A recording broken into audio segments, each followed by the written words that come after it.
Mahesh Shetty Timmarodi is back. Mahesh ಅಣ್ಣ ಮತ್ತೆ ಗರ್ಜಿಸಿದ್ದಾರೆ. ಯಾವ ರೀತಿ ಒಂದು SIT ತನಿಖೆ ಹಳ್ಳ ಹಿಡಿಯುವ ಒಂದು ಸಂದರ್ಭದಲ್ಲಿ ಮಹೇಶ್ ಅಣ್ಣನ ಒಂದು ಮಾತು ಒಂದು ಪುಷ್ಟಿ ಕೊಟ್ಟಿದೆ ಅಂತಾನೆ ಹೇಳ್ಬೋದು ಸೌಜನ್ಯ ಹೋರಾಟಗಾರರಿಗೆ. ಯಾಕಂತ ಹೇಳಿದ್ರೆ SIT ತನಿಖೆ ನೋಡ್ಬೋದು ಯಾವ ರೀತಿ ಒಂದು ಹಳ್ಳ ಹಿಡಿಸುವಂತ ಪ್ರಯತ್ನ ನಡೆದಿದೆ ಅಂತ ಹೇಳಿ. ಸೌಜನ್ಯ ಹೋರಾಟಗಾರರನ್ನೇ ಆರೋಪಿಗಳನ್ನಾಗಿ ಮಾಡಿ ಇಡೀ ಪ್ರಕರಣವನ್ನೇ ಹಳ್ಳ ಹಿಡಿಸಿ ಇಡೀ ತನಿಖೆಯನ್ನೇ ಮುಗಿಸುವಂತಹ ಒಂದು ಪ್ರಯತ್ನವನ್ನು ನಡೆದಿತ್ತು. ಆ ಸಂದರ್ಭದಲ್ಲಿ ಮಹೇಶ್ ಶೆಟ್ಟಿ ತಿಮ್ಮರೋಡಿ ಅವರ ಒಂದು ಗರ್ಜನೆ ಈಗ ಮತ್ತಷ್ಟು ಸೌಜನ್ಯ ಹೋರಾಟಗಾರರಿಗೆ ಒಂದು ಪುಷ್ಟಿ ಕೊಟ್ಟಿದೆ ಅಂತಾನೆ ಹೇಳ್ಬೋದು. SITಗೆ ಪೊಲೀಸ್ ಸ್ಟೇಷನ್ ನ ರೀತಿ ಒಂದು ಸೌಕರ್ಯನ ಕೂಡ ಸರ್ಕಾರ ಒದಗಿಸಿತ್ತು. ಆದರೂ ಕೂಡ ಯಾಕೆ ಸರಿಯಾಗಿ FIR ಗಳನ್ನೇ ಮಾಡಿಲ್ಲ ಎಂಬ ಒಂದು ಪ್ರಶ್ನೆಯು ಕೂಡ ಮೂಡ್ತದೆ ಅಂತಾನೆ ಹೇಳ್ಬೋದು.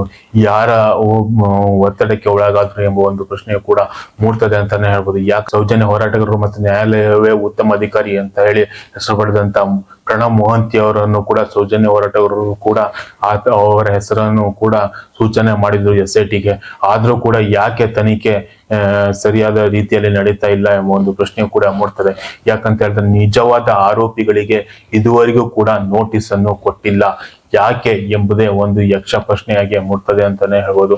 ಈಗ ಚಿನ್ನಯ್ಯ ಅವರ ಪತ್ನಿ ರಿಪಬ್ಲಿಕ್ ಕನ್ನಡದಲ್ಲಿ ಕುತ್ಕೊಂಡು ಕಣ್ಣೀರನ್ನು ಹಾಕ್ತಾ ಒಂದು ರೀತಿಯ ಒಂದು ಸೆಂಟಿಮೆಂಟ್ ರೀತಿ ಕ್ರಿಯೇಟ್ ಮಾಡುವ ಒಂದು ಪ್ರಯತ್ನವನ್ನು ಮಾಡ್ತಾ ಇದ್ದಾರೆ ಅಂತಾನೆ ಹೇಳ್ಬೋದು. ಯಾಕಂತ ಹೇಳಿದ್ರೆ ಸೌಜನ್ಯ ಹೋರಾಟಗಾರರ ಬಳಿ ಬಂದಿದ್ದು ಚಿನ್ನಯ್ಯ ಹೊರತು ಸೌಜನ್ಯ ಹೋರಾಟಗಾರರಲ್ಲ. ನನಗೆ ಕನಸಿನಲ್ಲಿ ಬಂದು ಕಾಡ್ತಾ ಇದೆ, ನಾನು ಎಲ್ಲೆಲ್ಲಿ ಹೂತಿಟ್ಟಿದ್ದೇನೋ ಅದನ್ನೆಲ್ಲ ತೋರಿಸ್ತೇನೆ ಅಂತ ಹೇಳಿ ಸೌಜನ್ಯ ಹೋರಾಟಗಾರರಿಗೆ ಕರೆ ಮಾಡಿ ಮಹೇಶ್ ಅಣ್ಣರ ಜೊತೆ ಮಾತಾಡಿ ಬಂದಿದ್ದು ಚಿನ್ನಯ್ಯ ಹೊರತು ಆತನನ್ನು ಬಲವಂತವಾಗಿ ಯಾರು ಕೂಡ ಕರೆದುಕೊಂಡು ಬಂದಿಲ್ಲ. ಹಾಗೂ 183 ಸ್ಟೇಟ್ಮೆಂಟ್ ಅನ್ನು ಕೂಡ ನ್ಯಾಯಾಲಯದಲ್ಲಿ ಮಾಡಿದ್ದಾರೆ. ಅಂದ್ರೆ ಆ 183 ಸ್ಟೇಟ್ಮೆಂಟ್ ಮಾಡಿದ್ರು ಅಂತ ಹೇಳಿದ್ರೆ ಅವರೇ ಜವಾಬ್ದಾರಿ ಕೂಡ ಆಗಿರ್ತಾರೆ. ಆದ್ರೆ ಮಾಧ್ಯಮದಲ್ಲಿ ಚಿನ್ನಯ್ಯನ ಪತ್ನಿಯನ್ನು ಕೂರಿಸಿಕೊಂಡು ಚಿನ್ನಯ್ಯನ ಪತ್ನಿ ಹೇಳ್ತಾರೆ ತಿಮ್ಮರೊಡ್ಡಿ ಎಲ್ಲ ಸೇರ್ಕೊಂಡು ನಮ್ಗೆ ಅನ್ಯಾಯ ಮಾಡಿದ್ರು ಅಂತ ಹೇಳಿ ಗೊಳೋ ಅಂತ ಹೇಳ್ತಾ ಇದ್ದಾರೆ ಚಿನ್ನಯ್ಯನ ಅವರ ಪತ್ನಿ. ವೀರೇಂದ್ರ ಹೆಗ್ಡೆ ಅಯ್ಯ ನೀವೇ ನಮ್ಮನ್ನು ಕಾಪಾಡಬೇಕು ಅಂತ ಹೇಳಿ ಬಿದ್ದು ಬಿದ್ದು ಅಳ್ತಾರೆ. ಅಂದ್ರೆ ಈಗ ಚಿನ್ನಯ್ಯನ ಪತ್ನಿಯವರು ಈ ರೀತಿ ಒಂದು ಜನರನ್ನು ದಾರಿ ತಪ್ಪಿಸುವಂತ ಕೆಲಸವನ್ನು ಹಾಗೂ ಈ ರಿಪಬ್ಲಿಕ್ ಕನ್ನಡದ ಸ್ಮಿತಾ ಜೊತೆ ಸೇರಿ ಮಾಡ್ತಾ ಇದ್ದಾರೆ ಅಂತಾನೆ ಹೇಳ್ಬೋದು. ಯಾಕಂತ ಹೇಳಿದ್ರೆ ಯಾರು ಕೂಡ ಒತ್ತಾಯ ಪೂರ್ವಕವಾಗಿ ಚಿನ್ನಯ್ಯನನ್ನು ಕರೆದುಕೊಂಡು ಬಂದಿಲ್ಲ. ಆತನೇ ಸ್ವಯಂ ಪ್ರೇರಿತವಾಗಿ ಬಂದು 183 ಸ್ಟೇಟ್ಮೆಂಟ್ ಮಾಡಿದ್ದಾರೆ. ಹಾಗೂ ಆತನಿಗೆ ಕೂಡ ಸೌಜನ್ಯ ಹೋರಾಟಗಾರರು ಮಾಸ್ಕ್ ಗಳನ್ನು ಹಾಕಿ 2-3 ಲಾಯರ್ಗಳನ್ನು ಕೂಡ ಆತನ ಜೊತೆಗೆ ಇಟ್ಟು ಆತನು ಎಷ್ಟು ಸೇಫ್ ಮಾಡಬೇಕು ಅಷ್ಟು ಸೇಫ್ ಅನ್ನು ಮಾಡಿದ್ದಾರೆ. ಮತ್ತು ಮಹೇಶ್ ಅಣ್ಣನ ಮನೆಯಲ್ಲೇ ಅವರಿಗೆ ಊಟ ತಿಂಡಿಯನ್ನೆಲ್ಲನ್ನು ಕೊಟ್ಟು ಅವರಿಗೆ ರಕ್ಷಣೆ ಕೊಟ್ಟಿದ್ದಾರೆ.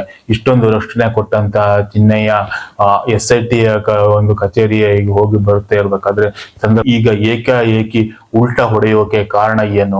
ಉಲ್ಟಾ ಹೊಡೆದಿದ್ದು ಚಿನ್ನಯ್ಯ ಹೊರತು ಸೌಜನ್ಯ ಹೋರಾಟಗಾರರಲ್ಲ.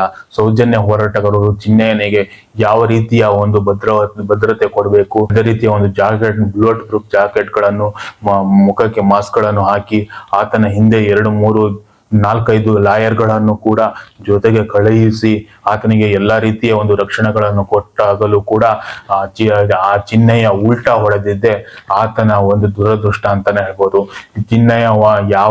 ಚಿನ್ನಯ್ಯ ಸತ್ಯವಾದ ದಾರಿಯಲ್ಲಿ ಇದ್ದರೆ ಸೌಜನ್ಯ ಹೋರಾಟಗಾರರ ಪರ ನ್ಯಾಯವಾಗಿ ಎಲ್ಲೆಲ್ಲಿ ಹೆಣ ಹೂತಿಟ್ಟೆ ಅನ್ನೋದನ್ನು ಸರಿಯಾದ ಜಾಗದಲ್ಲಿ ತೋರಿಸಿದ್ರೆ ಸೌಜನ್ಯ ಹೋರಾಟಗಾರರು ಎಂದಿಗೂ ಕೂಡ ಚಿನ್ನಯ್ಯನನ್ನು ಕೈ ಬಿಡುತ್ತಿರ್ಲಿಲ್ಲ ಅಂತಾನೆ ಹೇಳ್ಬೋದು. ಚಿನ್ನಯ್ಯ ಮತ್ತೆ ಸೌಜನ್ಯ ಹೋರಾಟಗಾರರಾದ ಜಯಂತಿ ಅವರಿಗೆ ಹೊಡಿತಾರೆ ಅಂತ ಹೇಳಿದ್ರೆ ಜಯಂತಿ ಅವರು ಚಿನ್ನಯ್ಯನ ಅವರನ್ನು ಊಟ ಹಾಕಿದ್ದಾರೆ ಅವರ ಮನೆಗೆ ಕರ್ಕೊಂಡು ಬಂದು. ಆದ್ರೂ ಕೂಡ ಜಯಂತಿ ಅವರಿಗೆ ಚಿನ್ನಯ್ಯ ಹೊಡಿತಾರೆ ಒಂದು SIT ಪೊಲೀಸ್ ಪ್ರಚೋದನೆಗೆ ಒಳಪಟ್ಟು ಅಂತ ಹೇಳಿದ್ರೆ ಸೌಜನ್ಯ ಹೋರಾಟಗಾರರದ್ದು ಯಾವುದೇ ತಪ್ಪಿಲ್ಲ ಅಂತ ಹೇಳಿ ಸ್ಪಷ್ಟವಾಗಿ ಗೊತ್ತಾಗುತ್ತೆ ಅಂತಾನೆ ಹೇಳ್ಬೋದು. ಇದೊಂದು ಷಡ್ಯಂತ್ರವನ್ನು ಕೂಡ ಮಾಡ್ತಾ ಇದ್ದಾರೆ ಅಂತಾನೆ ಹೇಳ್ಬೋದು. ಯಾಕಂತ ಸೌಜನ್ಯ ಪ್ರಕರಣದಲ್ಲಿಯೂ ಕೂಡ CBI ಅಂತ ದೊಡ್ಡ ಅಧಿಕಾರಿಗಳು ಕೂಡ ತನಿಖೆ ಮಾಡ್ತಾರೆ. ಎಷ್ಟು ಕೋಟಿ ಜನರ ತೆರಿಗೆ ದುಡ್ಡು ಖರ್ಚಾದ್ರೂ ಕೂಡ ಸೌಜನ್ಯ ಪ್ರಕರಣದಲ್ಲಿ ಆರೋಪಿಗಳು ಯಾರು ಎಂಬುದೇ ಒಂದು ಪತ್ತೆಯಾಗಿಲ್ಲ. ಅದೇ ರೀತಿಯ ಕೆಲಸವನ್ನು ಕೂಡ ಈಗ SIT ಮಾಡುವ ಒಂದು ತಂತ್ರವು ನಡೆದಿದೆಯೇ ಎಂಬ ಒಂದು ಪ್ರಶ್ನೆಯು ಮೂಡ್ತದೆ ಅಂತಾನೆ ಹೇಳ್ಬೋದು. ಯಾಕಂತ ಹೇಳಿದ್ರೆ ನಿಜವಾದ ಆರೋಪಿಗಳಿಗೆ ನೋಟಿಸ್ ಅನ್ನು ಕೊಡೋದೇ ಇಲ್ಲ. ಯಾಕಂತ ಹೇಳಿದ್ರೆ ಅಲ್ಲಿ ಮಾವುತ ಪ್ರಕರಣದಲ್ಲಿಯೂ ಕೂಡ ಆರೋಪಿಗಳ ಹೆಸರಿದೆ. ಆ ಮಾವುತ ಪ್ರಕರಣದ SIT ಗೆ ಕೊಟ್ರೆ ಇದನ್ನು ಹೈಕೋರ್ಟ್ ನಲ್ಲಿದೆ, ಅದನ್ನು ತೆಗೆಸಿಕೊಂಡು ಬನ್ನಿ ಅಂತ ಹೇಳಿ ಅವರ ಕುಟುಂಬದವರಿಗೆ ಹೇಳ್ತಾರೆ. ಅದನ್ನು ತೆಗೆಸಿಕೊಂಡು ಬಂದು ಕೂಡ SIT ಗೆ ಕೊಟ್ಟಾಗಲೂ ಕೂಡ ಸರಿಯಾದ ತನಿಖೆ ನಡೆಸೋದಿಲ್ಲ. ಯಾಕೆ ಎಂಬ ಒಂದು ಪ್ರಶ್ನೆಯೂ ಕೂಡ ಮೂಡ್ತದೆ ಅಂತಾನೆ ಹೇಳ್ಬೋದು. ರಿಪಬ್ಲಿಕ್ ಕನ್ನಡದಲ್ಲಿ ಸ್ಮಿತಾ ರಂಗನಾಥ್ ಮಹಾನಟಿ ಕುತ್ಕೊಂಡು ಎಷ್ಟೇ ಕಾರ್ಯಕ್ರಮ ಮಾಡಿ, ನೀವು ಎಷ್ಟೇ ದಾರಿ ತಪ್ಪಿಸುವಂತ ಪ್ರಯತ್ನ ಮಾಡಿದ್ರು ಜನಗಳಿಗೆ ಸತ್ಯ ಗೊತ್ತಾಗಿದೆ ಅಂತಾನೆ ಹೇಳ್ಬೋದು. ಇದರಲ್ಲಿ ಸೌಜನ್ಯ ಹೋರಾಟಗಾರರದ್ದು ಯಾವುದೇ ತಪ್ಪಿಲ್ಲ. ಇವರೇ ದಾರಿ ತಪ್ಪಿಸುವಂತ ಕೆಲಸಗಳು ಕೆಲವು ಮಾಧ್ಯಮಗಳು ಸೇರಿಕೊಂಡು ಮಾಡ್ತೇವೆ ಅಂತೇಳಿ ಸ್ಪಷ್ಟವಾಗಿ ಕರ್ನಾಟಕದ ಜನತೆಗೆ ಗೊತ್ತಾಗುತ್ತೆ ಇದೆ ಅಂತಾನೆ ಹೇಳ್ಬೋದು. ಈ ರೀತಿ ವ್ಯಕ್ತ ಪ್ರಯತ್ನವನ್ನು ನೀವು ಮಾಡ್ತಾ ಇದ್ದೀರಿ ಅಂತಾನೆ ಹೇಳ್ಬೋದು. ಶೆಟ್ಟಿ ತಿಮರೋಡಿ ಅವರು ಮತ್ತೆ ಗರ್ಜಿಸುತ್ತಾ ಹೇಳಿದ್ದಾರೆ, ಈ ತನಿಖೆಯಲ್ಲಿ ನಿಜವಾದ ಆರೋಪಿಗಳಿಗೆ ನೋಟಿಸ್ ಕೊಡದೆ ಸರಿಯಾಗಿ ತನಿಖೆ ನಡೆಸದೇ ಇದ್ದರೆ SIT ವಿರುದ್ಧವೂ ಕೂಡ ಹೋರಾಟ ಮಾಡ್ತೇವೆ ಅಂತ ಹೇಳಿ ಮಹೇಶ್ ಶೆಟ್ಟಿ ತಿಮರೋಡಿ ಅವರು ಹೇಳಿದ್ದಾರೆ. ಹಾಗಾಗಿ ಸೌಜನ್ಯ ಪ್ರಕರಣದಲ್ಲಿ 14 ವರ್ಷದಿಂದ ಸೌಜನ್ಯ ಎಂಬ ಒಂದು ಹಿಂದೂ ಹೆಣ್ಣು ಮಗಳ ನ್ಯಾಯಕ್ಕಾಗಿ ಹೋರಾಟ ಮಾಡುತ್ತಿರುವಂತ ಮಹೇಶ್ ಶೆಟ್ಟಿ ತಿಮರೋಡಿ ಅವರು ಮತ್ತೊಮ್ಮೆ ಗರ್ಜಿಸಿದ್ದಾರೆ ಅಂತಾನೆ ಹೇಳ್ಬೋದು. SIT ಅವರಿಗೆ ಇದೊಂದು ಎಚ್ಚರಿಕೆಯ ಗಂಟೆ. ನಿಜವಾದ ಆರೋಪಿಗಳಿಗೆ ನೋಟಿಸ್ ಕೊಟ್ಟು ಅವರನ್ನು ಬಂಧಿಸದಿದ್ದರೆ SIT ವಿರುದ್ಧವೂ ಕೂಡ ಹೋರಾಟ ಆರಂಭವಾಗುವ ಸಾಧ್ಯತೆ ಇದೆ ಅಂತ ಹೇಳಿ ಮಹೇಶ್ ಶೆಟ್ಟಿ ತಿಮರೋಡಿ ಅವರು ಕೂಡ ಹೇಳಿದ್ದಾರೆ ಅಂತಾನೆ ಹೇಳ್ಬೋದು. ಸೌಜನ್ಯ ಹೋರಾಟಗಾರರು ಯಾವತ್ತೂ ಕೂಡ SIT ವಿರುದ್ಧವಾಗಿ ಇಲ್ಲ.